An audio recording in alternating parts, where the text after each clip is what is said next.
తాకట్లో ఉన్న మీ బంగారాన్ని విడిపించి ఆ రోజు ఆన్లైన్ రేటుకి కొంటాం. Sharma gold company. ప్రవీణ్ విజయవాడలో ఆ 3 గంటలు ఏం చేశారు? ఎక్కడికెళ్లారు? ఎవరెవరిని కలిశారు? ఆయన కేసులో కీలకంగా మారిన ఏ ప్రశ్నలకు జవాబు దొరికింది? ఆయన విజయవాడలో విశ్రాంతి తీసుకున్నట్టు పోలీసులు గుర్తించారు. పగడాల ప్రవీణ్ హైదరాబాద్ నుంచి ఈ నెల 24న ఉదయం 11 గంటల ప్రాంతంలో బయలుదేరారు. విజయవాడకు సాయంత్రం 5 గంటలకే చేరుకున్నారు. సాయంత్రం 4:45 విజయవాడ శివారు గొల్లపూడిలో పెట్రోల్ కొట్టించి అక్కడ ఫోన్ పే ద్వారా పేమెంట్ చేశారు. అక్కడి నుంచి బయలుదేరి కనకదుర్గ వంతెన వారధి మీదుగా బెంచ్ సర్కిల్ చేరుకున్నారు. 5:20 రామవరప్పాడు రింగుకు కొద్ది దూరంలో బైక్ ఆపి కూర్చున్నారు.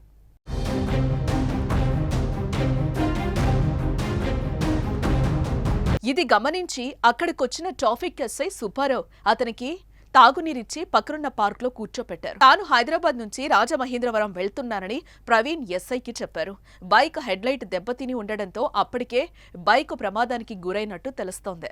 హెల్మెట్ ఉండడం వల్ల ప్రాణాపాయం నుంచి బయటపడ్డారని గమనించారు. అనంతరం ప్రవీణ్ ఫోటో తీసుకున్నారు.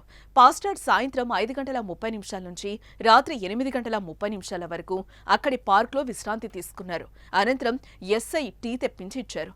ఆ తర్వాత తన బైక్ పై రామవరప్పాడు రింగు మీదుగా వెళ్లిపోయినట్టుగా తేలింది. అయితే ఇదంతా ఒక ఎత్తైతే మరో సంచలన విషయం బయటకొచ్చింది.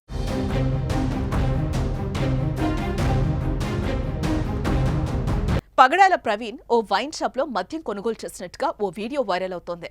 ఆయన హెల్మెట్ తోనే వచ్చి మద్యం కొనుగోలు చేసినట్టు దానిలో కనిపిస్తోంది.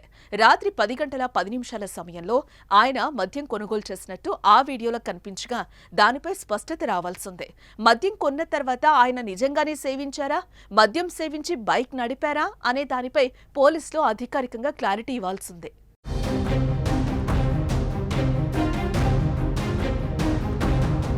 పగడాల ప్రవీణ్ మొదట కంచికచర్ల పరిటాల మధ్య ప్రమాదానికి గురైనట్టు సమాచారం. బైక్ అదుపు తప్పి పడిపోవడంతో బైక్ హెడ్లైట్ పగిలిపోగా సేఫ్టీ రాడ్స్ వంగిపోయాయి. ప్రవీణ్ చేతులకు గాయాలయ్యాయి. అయితే వీటిపై పోలీసులు అధికారికంగా ప్రకటన చేయాల్సింది.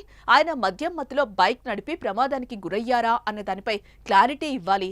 ఈ కేసులో బయటకొచ్చిన ఈ తాజా పరిణామాలతో కేసు మరో మలుపు తిరిగినట్టుగా కనిపిస్తోంది. ఎందుకంటే గత మంగళవారం కొంతమూరు టోల్గేట్ కు సమీపంలో చనిపోయి కనిపించిన నాటి నుంచి ప్రమాదం కాదు హత్య అని క్రైస్తవ సంఘం బలంగా అనుమానిస్తోంది.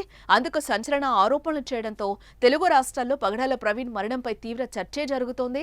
ప్రవీణ్ మరణాన్ని ఏపీ ప్రభుత్వం కూడా సీరియస్ గా తీసుకోవడం ఇప్పుడు చర్చనీయాంశమైంది. వారం రోజులుగా కేసుపై మిస్టరీ ఇంకా కొనసాగుతూనే ఉంది. ఇప్పుడు ఇంకో విషయం బయటికి రావడంతో కేసు చిక్కుముడి వీడే అవకాశాలు కనిపిస్తున్నాయి. దానికి తోడు పోస్టుమార్టం నివేదిక కీలకంగా మారనుంది.